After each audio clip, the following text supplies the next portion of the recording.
In the spring of 1941, the course of the Second World War was being quietly reshaped by a single consequential misjudgment. At the heart of this miscalculation was a series of assumptions about the capacity, resilience, and intentions of both military and political adversaries. Leaders on all sides were making decisions based on incomplete intelligence, optimism about their own planning, and underestimation of the logistical and human challenges that lay ahead. It was in this delicate and deceptively calm period that a crucial error began to set the stage for events that would irrevocably alter the war's trajectory. The miscalculation originated not on a battlefield, but in a war room. High-ranking commanders, confident in the technological and organizational superiority of their forces, began to assume that enemy positions could be neutralized rapidly. These assumptions, while superficially plausible, failed to account for the inherent complexity of modern warfare. It was the combination of overconfidence and oversimplification that created the conditions for strategic failure. In Germany, the leadership's early victories in Poland and Western Europe reinforced a belief in the infallibility of their planning. Hitler and his generals concluded that future campaigns could rely on similar speed and decisiveness. This confidence, however, obscured the limits of German logistics and industrial capacity. It also underestimated the determination of adversaries who would respond with unexpected resilience. Every military operation involves a chain of dependent variables, and yet, in these early months, the German High Command made critical assumptions that would later prove dangerously flawed. Across the Atlantic, Allied planners were equally engaged in calculations of probability and risk. British and American intelligence analyzed enemy movements and capabilities, attempting to predict where resistance might be weakest. They too operated under assumptions about the enemy's flexibility and the limits of its supply networks. The interplay between overestimation and underestimation on both sides created a precarious equilibrium.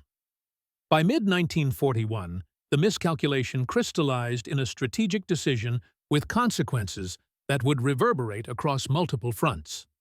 The German leadership opted to pursue objectives that stretched their forces across vast distances and extreme climates. Yet the decision overlooked critical factors: the vulnerability of extended supply lines and the harsh realities of winter terrain and weather. The seeds of overreach had been planted, and with them, a vulnerability that the Allies would eventually exploit. The human dimension of this miscalculation cannot be overstated. Soldiers, often unaware of the full scope of strategic planning, would later bear the consequences of stretched resources and harsh conditions. Officers on the ground found themselves making decisions in real time to compensate for errors made far above them in distant command rooms. Civilians, caught in the crossfire, were forced to navigate the consequences of choices over which they had no control. The misjudgment was not merely a theoretical error. It translated into fatigue, confusion, and moral dilemmas that affected every level of participation in the conflict. Meanwhile, intelligence reports and reconnaissance data hinted at potential challenges. Yet, the weight of previous successes created a bias toward optimism. Decision-makers filtered information selectively, giving greater credence to evidence that reinforced pre-existing beliefs about their operational superiority. This cognitive bias contributed directly to the strategic miscalculation. As spring turned to summer in 1941, the ramifications of the earlier assumptions became increasingly tangible. German forces, emboldened by rapid victories in Western Europe, began to plan for an even more ambitious campaign, stretching their reach eastward toward the vast territories of the Soviet Union. High Command envisioned a lightning strike designed to crush opposition before winter, confident that their prior success in rapid maneuvers could be replicated. This was the point at which the single miscalculation, underestimating the logistical and human complexities of extended operations, transitioned from a theoretical error to a concrete strategic vulnerability. The scale of the undertaking magnified every previous assumption, and what had once seemed prudent now carried extraordinary risk. The planning process in Berlin reflected the tension between confidence and caution. Hitler and his generals reviewed intelligence reports, aerial reconnaissance, and previous campaign outcomes, yet they consistently favored interpretations that supported rapid advance. Supply lines, essential to sustain millions of troops, were projected with optimistic assumptions about rail networks, road conditions, and local resource availability. Commanders assumed that Soviet resistance would collapse under coordinated attacks, and that urban centers and key transport hubs could be captured with minimal attrition. In reality, these projections failed to fully consider the scope of terrain, climate, and the adaptive capacity of Soviet forces, which had begun to mobilize in unexpected ways. On the ground, German units prepared for operations that would push men and machines to their limits. Troop movements were scheduled with precision, yet the actual terrain would soon impose delays. Roads quickly became congested, vehicles broke down under strain, and supply depots were stretched thin. The High Command's expectation that logistical networks could support continuous momentum proved increasingly fragile. Commanders who had been trained in rapid, decisive campaigns now faced the practical difficulties of sustaining a prolonged offensive across thousands of kilometers under conditions for which their planning had inadequately accounted. The seeds of operational strain, planted in overconfidence and untested assumptions, were beginning to grow.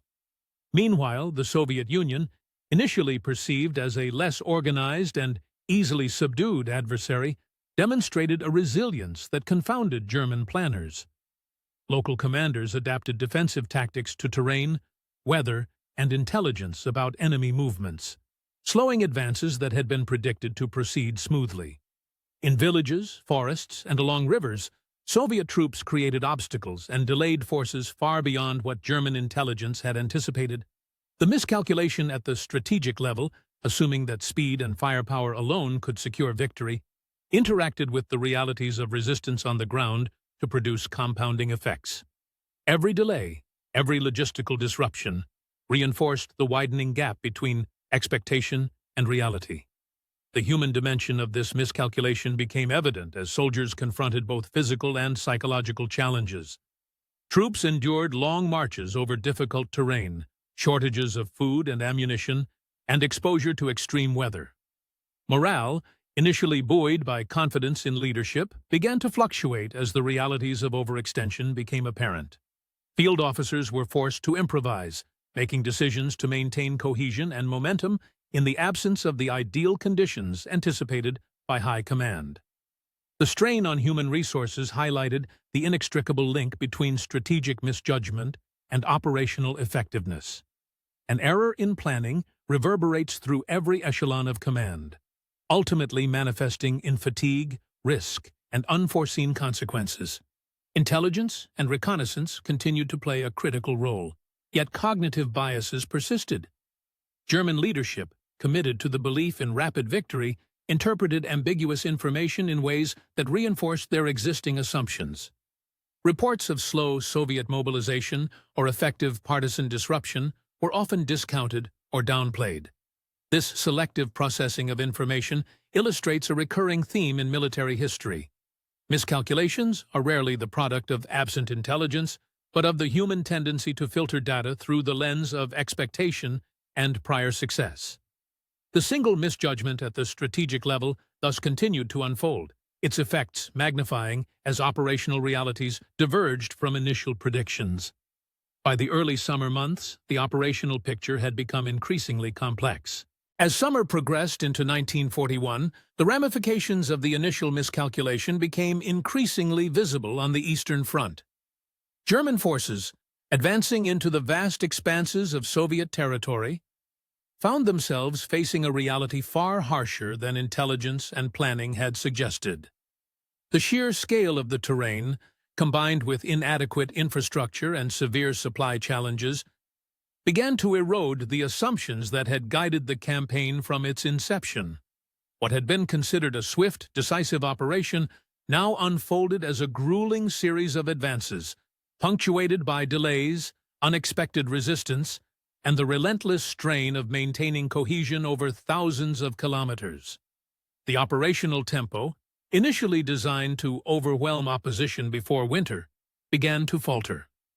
Roads, often little more than dirt tracks, were quickly clogged with vehicles, artillery, and infantry. Supply convoys struggled to keep pace with the advancing units, and fuel, ammunition, and food shortages became increasingly frequent. The German High Command, confident that mechanized mobility and disciplined logistics could sustain momentum, began to confront the limitations of their own assumptions. Each delayed delivery, stalled vehicle, or miscalculated ration not only slowed the advance, but compounded pressure on soldiers and commanders alike. Small errors in timing and coordination, once inconsequential in theory, now had outsized effects across the operational theater.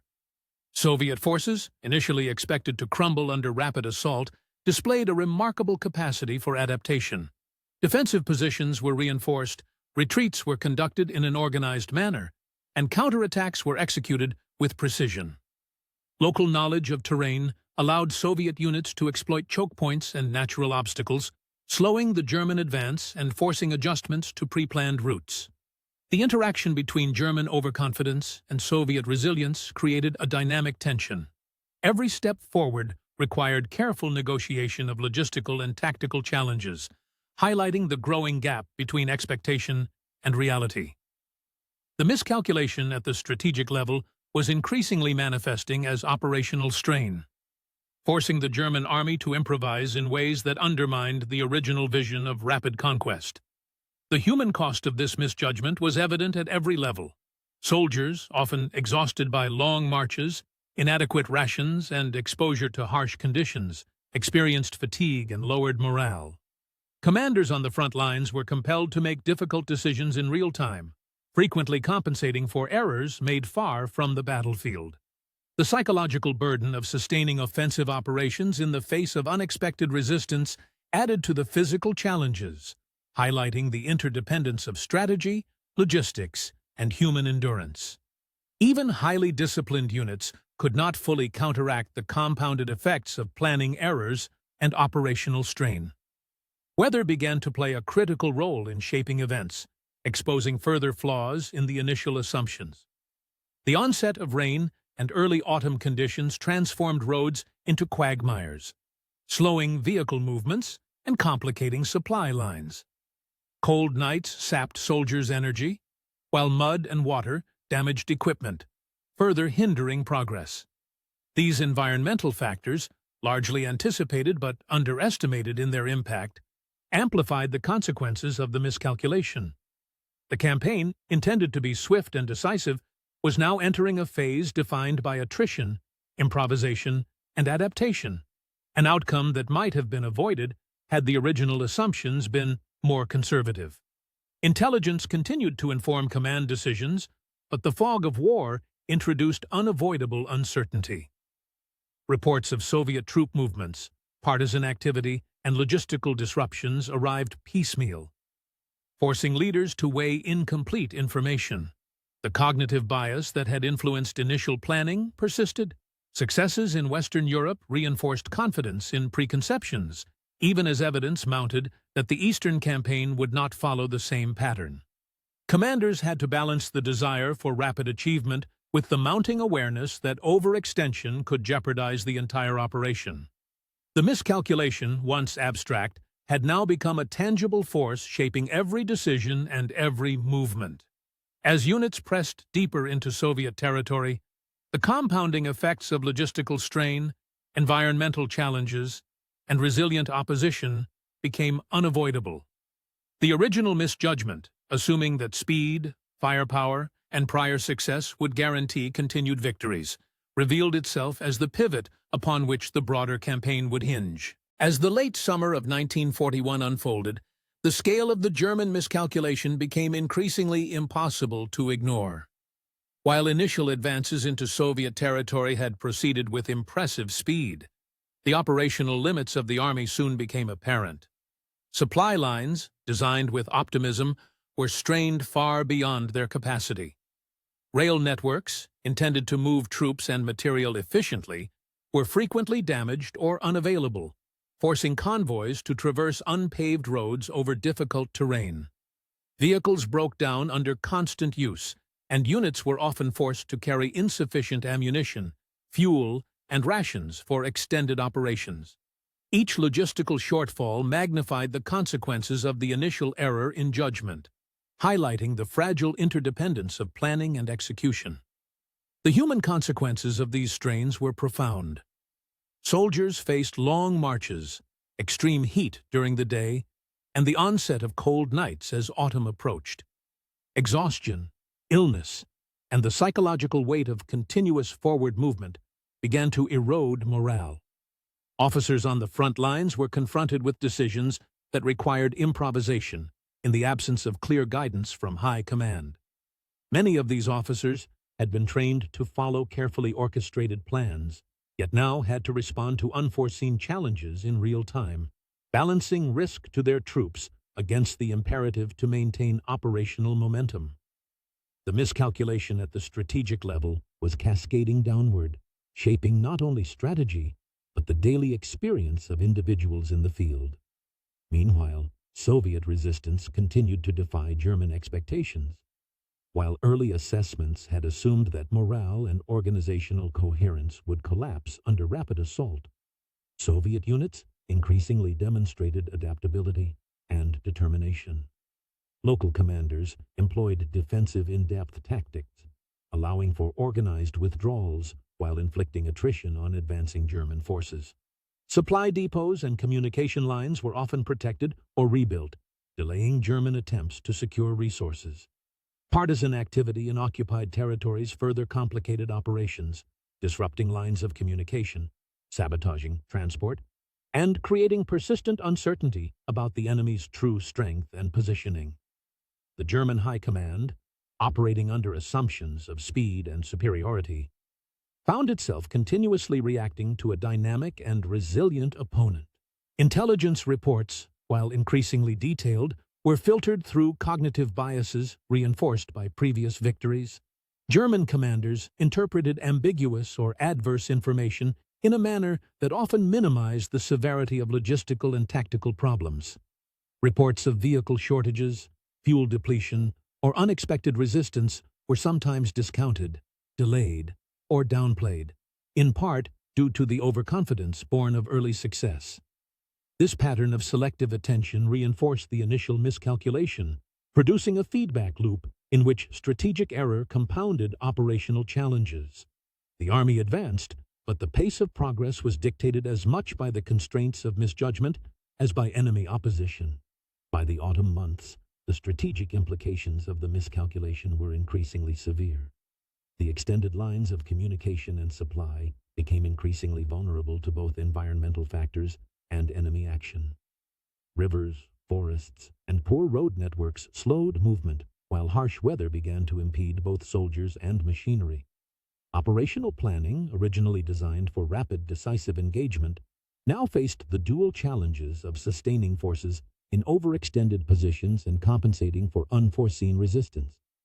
The German army's initial confidence, rooted in assumptions of speed and capability, had shifted into an acknowledgement that every advance was fragile, every supply run tenuous, and every decision fraught with risk. The human dimension continued to shape the operational picture. Soldiers, already burdened by distance, fatigue, and harsh conditions, were now subject to the cumulative effects of prolonged exposure to uncertainty and stress. Morale fluctuated, often tied to the successful completion of localized objectives rather than broader strategic achievement.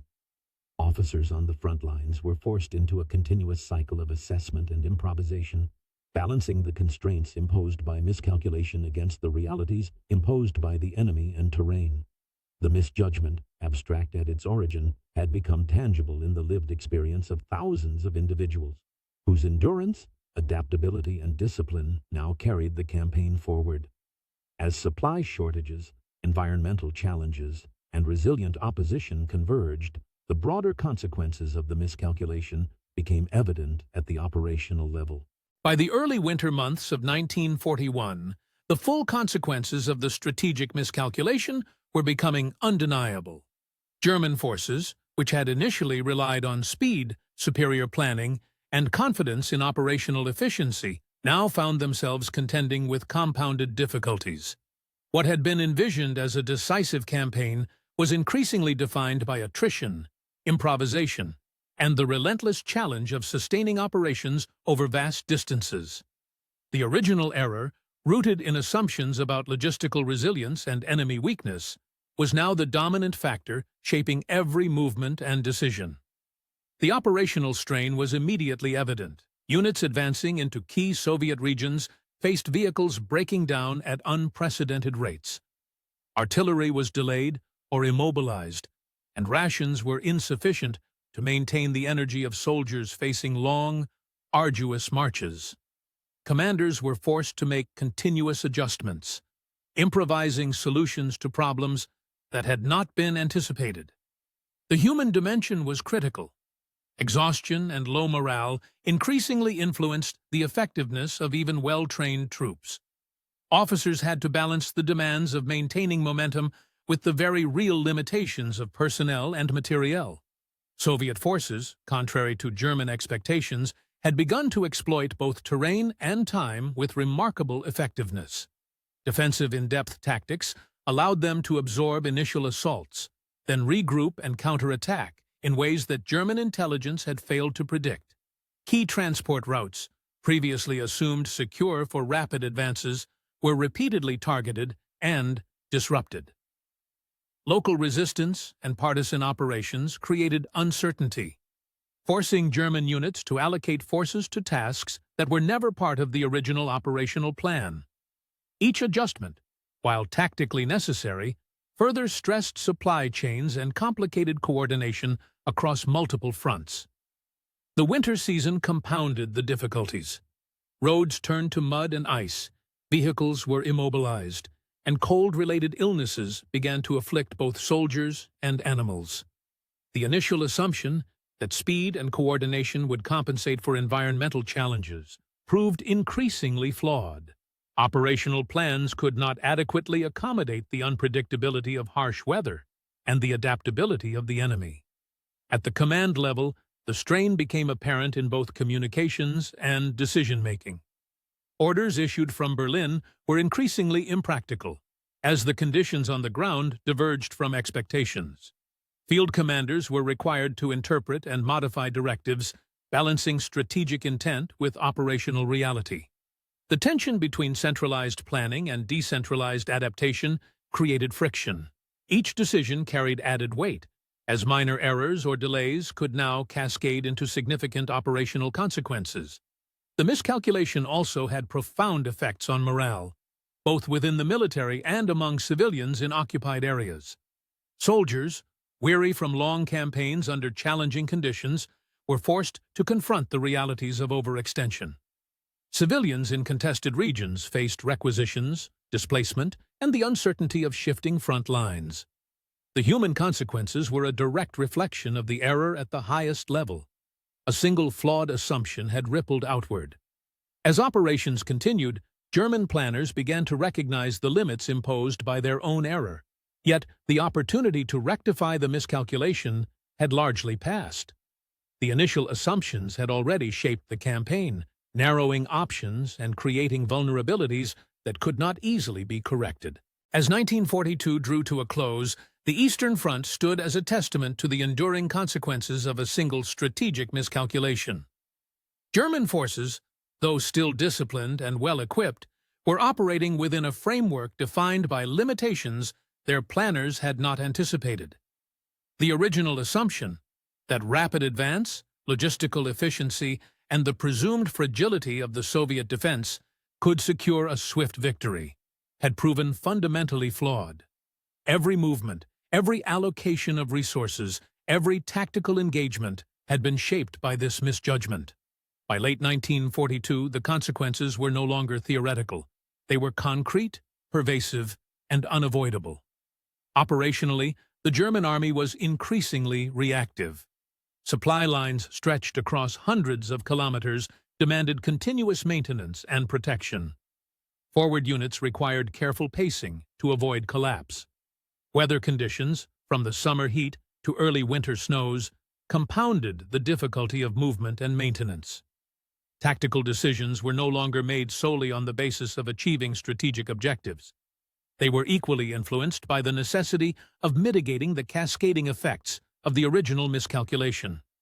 Commanders at every level had to weigh the immediate demands of the battlefield against the structural constraints imposed by earlier error. Balancing ambition with feasibility was crucial. Soviet forces, having endured and adapted to initial losses, now exercised greater operational sophistication.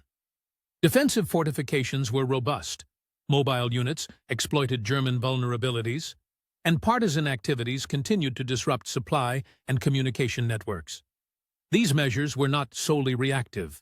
They were strategic responses to the weaknesses created by overextension and misjudgment. Every Soviet success revealed the structural consequences of the German error, demonstrating how a single flawed assumption could be magnified across an entire theater of operations. The German army's inability to achieve decisive breakthroughs was a direct reflection of this miscalculation, showing that initial assumptions about enemy fragility and operational speed had far-reaching consequences. The human cost of the miscalculation remained profound. Soldiers endured extreme fatigue, logistical shortages, and the psychological strain of fighting under unpredictable conditions. Officers were forced into continual improvisation, putting decisions that balanced immediate operational imperatives with the long-term sustainability of their units. The cumulative effect of months of attrition, environmental hardship, and relentless opposition shaped the experience of thousands, illustrating how strategic error could cascade into human suffering and operational fragility alike. Civilians in contested areas faced disruption, requisition, and displacement, further demonstrating the wide-reaching impact of a single flawed decision at the strategic level. High command faced the reality that earlier assumptions could no longer guide operations effectively.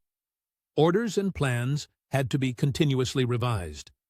The interplay between strategic intent and operational capability became a defining feature of decision-making.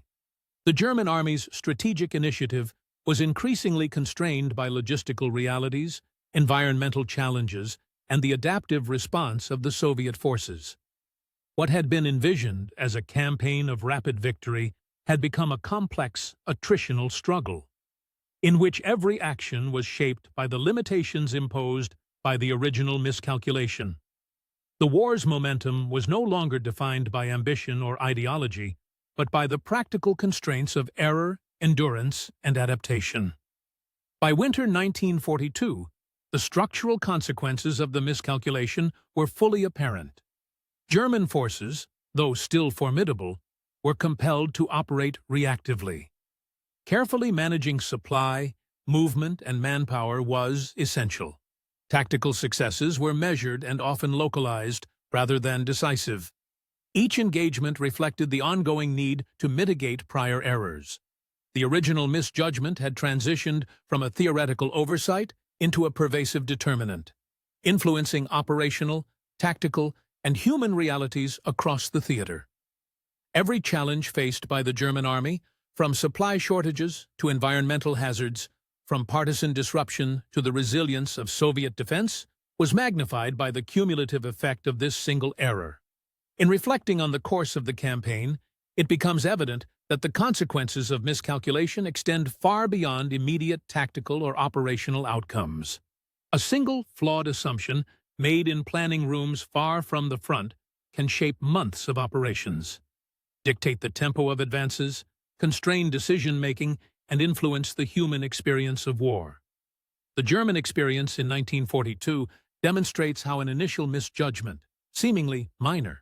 By the late summer of 1942, the enduring consequences of the single strategic miscalculation were unmistakable across the Eastern Front.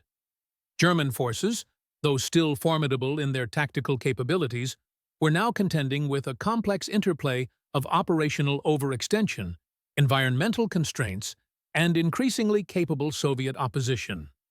The initial assumption that speed, organization, and morale alone could secure rapid victory had proven fundamentally flawed. Every advance now required careful planning, deliberate pacing, and an unceasing effort to mitigate the structural limitations imposed by the original error. The campaign had evolved from one of ambitious conquest into a prolonged struggle of attrition, where foresight, flexibility, and endurance became paramount. Operational challenges were acute. Supply lines, stretched over vast distances, continued to falter under the weight of advancing forces.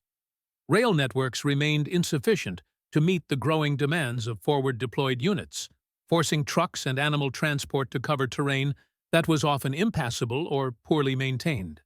Fuel and ammunition shortages dictated the tempo of operations, compelling commanders to make difficult choices about which objectives could be pursued and which must be deferred. Each adjustment, though tactically necessary, served as a reminder of the original miscalculation. The campaign had been predicated on assumptions about logistical capacity that had failed to account for the realities of distance, weather, and sustained resistance. Soviet forces, having learned from prior engagements, were increasingly adept at exploiting these vulnerabilities. Defensive fortifications were reinforced, reserves were strategically positioned, and mobile units conducted targeted counterattacks against overstretched German elements. Partisan activity continued to disrupt supply and communication networks, creating persistent uncertainty and compelling German commanders to divert forces from offensive objectives to protective or reactive tasks. The consequences of the strategic miscalculation were evident in the repeated necessity for improvisation. What had been intended as decisive action now required constant adaptation to circumstances the original planners had failed to anticipate. The human element remained critical. Soldiers faced extreme physical and psychological strain, coping with the cumulative effects of long campaigns, insufficient supplies, and the unpredictability of operations. Morale became closely tied to localized successes, while setbacks, even minor, could produce disproportionate effects on cohesion and performance. Officers were required to make complex decisions in the field, often under conditions of incomplete information and in direct response to the consequences of the original misjudgment. The interplay between strategic error and individual experience was undeniable.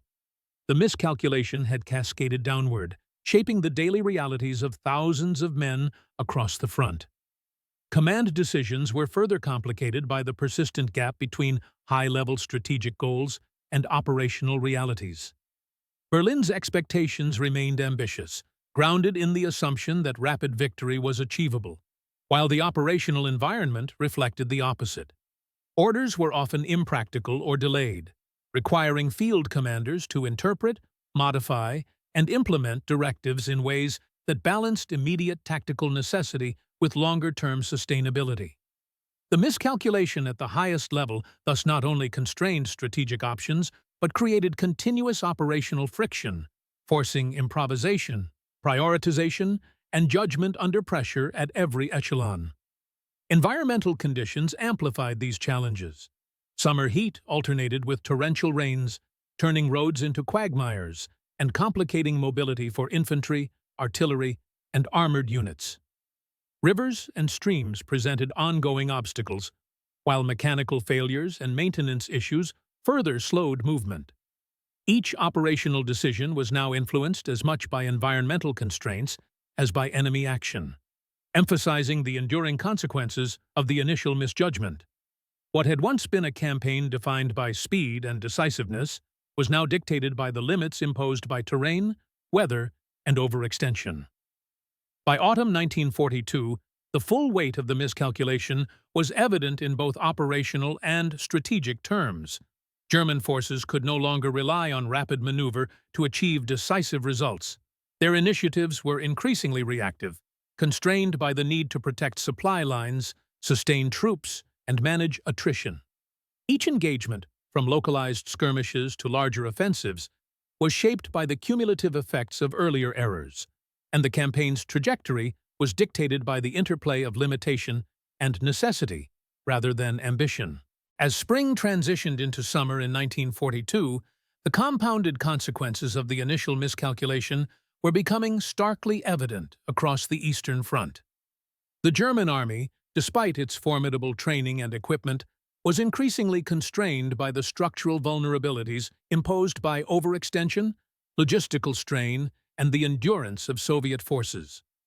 What had been conceived as a campaign of rapid conquest was now defined by incremental gains, reactive maneuvers, and the persistent need to sustain forces under conditions that far exceeded the assumptions of original planning. Each advance demanded careful allocation of limited resources, and each delay underscored the enduring impact of a single strategic error. Supply lines remained a critical challenge. Railways, though partially restored, were insufficient to meet the needs of forward-deployed units. Trucks and horse-drawn transport struggled to traverse muddy and uneven terrain, while the ongoing wear and tear on vehicles created further logistical bottlenecks. Fuel and ammunition shortages increasingly dictated the tempo of operations, forcing commanders to prioritize certain objectives over others. These operational constraints, directly stemming from the miscalculation at the strategic level, required constant adjustment and improvisation, highlighting how a single error could propagate across multiple layers of planning and execution. Soviet forces, having absorbed the initial shock of invasion, were now operating with increasing cohesion and efficiency.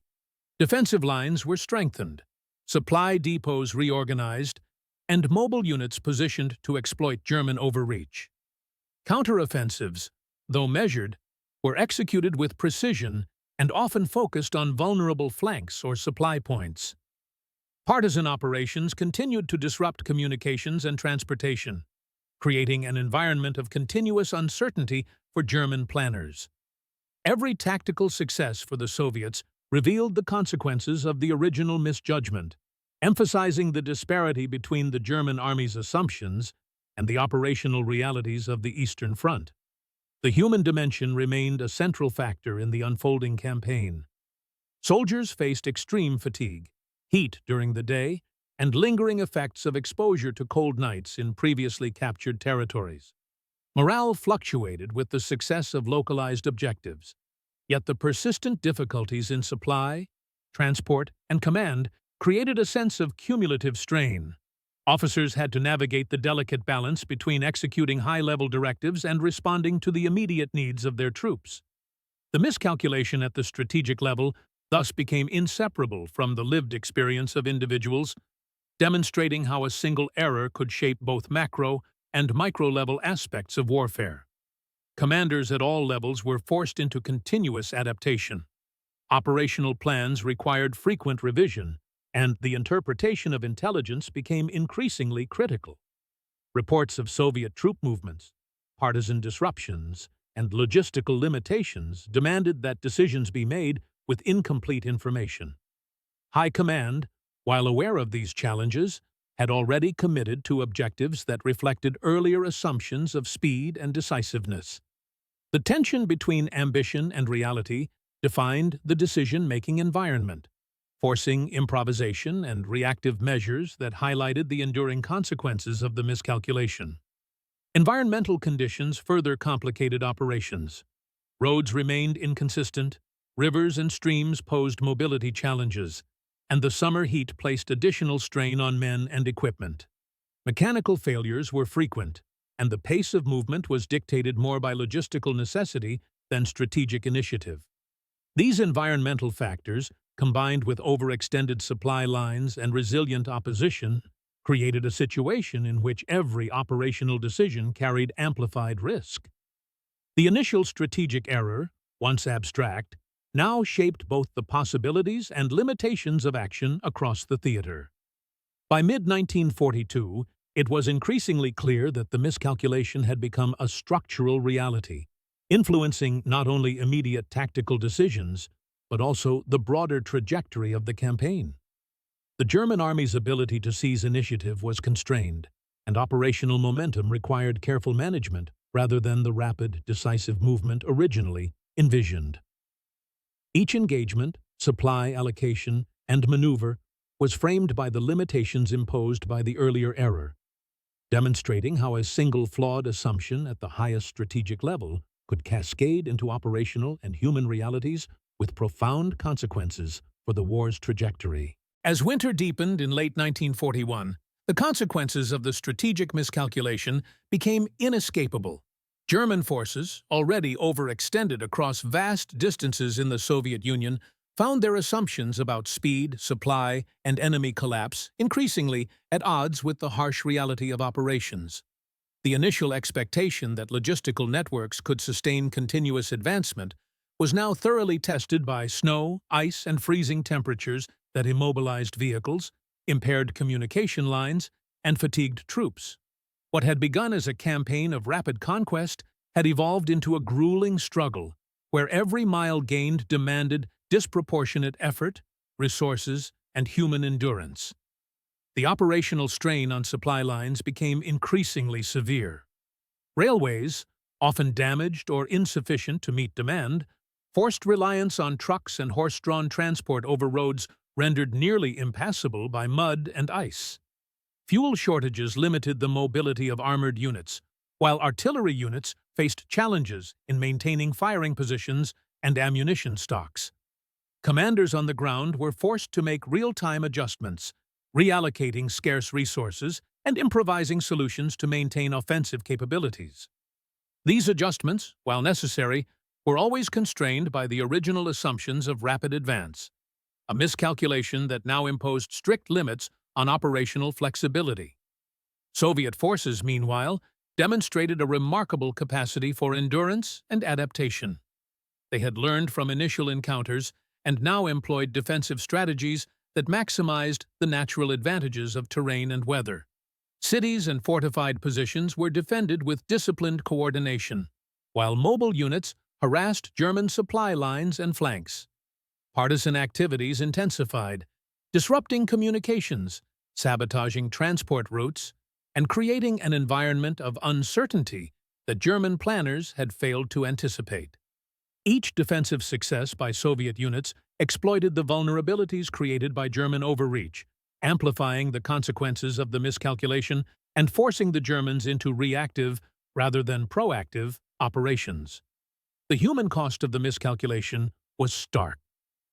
Soldiers faced frostbite, exhaustion, and diminished morale as the campaign dragged on. Officers were confronted with the impossible task of maintaining unit cohesion under conditions for which their training had offered little preparation. Logistics personnel struggled to deliver food, fuel, and ammunition, often facing extreme weather and hostile action from both regular and irregular forces. The cumulative weight of environmental hardship, overextension, and constant operational pressure shaped the experiences of thousands, underscoring how a single error in strategic judgment could cascade into widespread human suffering and operational vulnerability. At the level of command, the miscalculation forced difficult decisions. High-ranking officers recognized the limits of their forces, yet withdrawal or operational pause was politically and psychologically challenging to justify. The expectation of rapid victory and the ideological commitment to aggressive strategy created a tension between necessity and ambition. Orders were issued that often underestimated the realities faced by troops, requiring local commanders to interpret directives and modify plans in real time. This interplay between flawed strategic assumptions and operational improvisation became a defining feature of the campaign, highlighting the profound impact of early misjudgments on subsequent decision-making. Winter conditions compounded all these challenges, exposing both tactical and strategic vulnerabilities. Roads turned to ice, rivers froze unevenly, and extreme temperatures challenged both men and machinery. Communications slowed or failed entirely, disrupting coordination across multiple fronts. Vehicles, designed for temperate European climates, suffered mechanical failures, and the movement of artillery and supplies became precarious. Even small errors in planning or timing had amplified consequences, reflecting the fundamental error at the campaign's outset, the assumption that rapid, decisive maneuvers could overcome environmental, logistical, and human constraints. The strategic miscalculation also had long-term effects on morale and confidence. Soldiers and officers, confronted with continuous hardships, began to question the sustainability of operations and the realism of high-level objectives. Civilian populations in contested territories experienced disruption, requisition, and displacement, adding a layer of social complexity to the operational picture. The cascading effects of the misjudgment extended beyond immediate military outcomes, shaping perceptions, attitudes, and behaviors across the occupied regions. As 1942 began, the ramifications of the prior year's miscalculation continued to unfold with increasing clarity. The German advance into the Soviet Union had slowed under the cumulative weight of logistical strain, environmental hardship, and sustained resistance. Commanders were acutely aware that the operational tempo necessary for rapid victory was no longer sustainable. The single misjudgment that had underestimated the challenges of distance, supply, and resilience of the Soviet military had now evolved into a structural constraint. Operational planning in early 1942 required constant adaptation. Units that had advanced quickly during the summer now faced the difficulties of maintaining forward positions in hostile territory. Vehicles continued to suffer mechanical failures under extreme conditions, while shortages of fuel, food, and ammunition necessitated careful prioritization. Commanders were compelled to make tactical decisions that balanced immediate operational needs with the long-term sustainability of their forces. The interplay between rigid strategic assumptions and fluid operational realities highlighted the enduring consequences of the miscalculation. Soviet forces, having endured the initial shock of invasion, were increasingly able to exploit German vulnerabilities. Defensive positions were reinforced with systematic engineering and strategic placement of troops, allowing for flexible responses to German maneuvers. Counteroffensives targeted overextended units and disrupted supply networks. Partisan activity in occupied territories intensified, creating persistent uncertainty and further complicating German operational planning. Each success by the Soviets underscored the consequences of the original misjudgment. German forces had committed to a campaign that assumed rapid collapse of the enemy. The human dimension continued to influence operations in profound ways. Soldiers faced diminishing morale and increasing fatigue. Officers had to navigate a complex landscape of logistical constraints, combat requirements, and human endurance. The cumulative effect of the initial miscalculation was evident not only in material shortages, but in the psychological and physical strain experienced by individuals. Intelligence and reconnaissance provided essential information, yet the challenges of interpreting and acting upon data were compounded by the enduring effects of the miscalculation. German planners were forced to reconcile reports of Soviet troop movements, partisan activities, and logistical obstacles with operational imperatives that had been set under flawed assumptions. Decision-makers faced a constant tension between expectation and reality, attempting to maintain initiative while contending with the limitations imposed by overextension. Winter and environmental conditions continued to shape the operational landscape. Frozen rivers, snow-covered roads, and extreme temperatures challenged both men and machinery, amplifying the constraints imposed by the miscalculation. Every movement, resupply mission, and tactical maneuver carried elevated risk, requiring careful calculation and ongoing improvisation. By the spring of 1942, it was evident that the single miscalculation had become a defining feature of the Eastern Front.